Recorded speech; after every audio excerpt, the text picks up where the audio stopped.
எல்லாருமே ஸ்டாக் மார்க்கெட்ல இன்வெஸ்ட்மெண்ட் பண்ண சொல்றாங்க, மியூச்சுவல் ஃபண்ட்ல இன்வெஸ்ட்மெண்ட் பண்ண சொல்றாங்க. இது எது மூலமா இன்வெஸ்ட் பண்ண சொல்றாங்கன்னா, டிமேட் அக்கௌண்ட். டிமேட் அக்கௌண்ட் என்ன? டிமெட்டலைசேஷன் அக்கௌண்ட். அதுல வந்து நம்ம இன்வெஸ்ட்மெண்ட் பண்ணா நம்ம காசு எப்படி சேஃபா இருக்கும் அப்படின்னு எல்லாருமே பயப்படுறாங்க.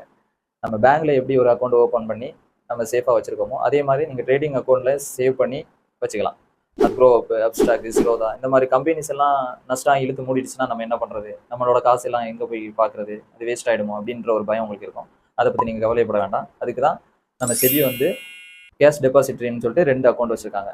அதாவது என்எஸ்டிஎல், சிடிஎஸ்எல் அப்படி 2 டெபாசிட்டரி அக்கௌண்ட் இருக்கு. நீங்க எந்த ட்ரேடிங் அக்கௌண்ட், அதாவது எக்ஸாம்பிள் ஏஞ்சல் ஒன்று, அப்ஸ்டாக், க்ரோ, அப்புறம் சிரோதா, இப்படி எந்த ட்ரேடிங் அக்கௌண்ட்ல நீங்க இன்வெஸ்ட்மெண்ட் பண்ணாலும் அந்த கம்பெனி இழுத்து முன்னாலும் உங்களோட அமௌண்ட், அதாவது ஸ்டாக், ஷேர்ஸ் எல்லாமே நீங்க வந்து ரெக்கவர் பண்ணிக்கலாம். என்எஸ்டிஎல் அண்ட் சிடிஎஸ்எல் மூலமா நீங்க ரெக்கவரி பண்ணி எடுத்துக்கலாம். அதனால நீங்க ஸ்டாக் மார்க்கெட்ல இன்வெஸ்ட்மெண்ட் பண்றதோ, ட்ரேடிங் மூலமா ட்ரேடிங் அக்கௌண்ட்ல இன்வெஸ்ட்மெண்ட் பண்றது காசு தொலைஞ்சிருமோ அப்படின்னு எந்த பயமே வேண்டாம்.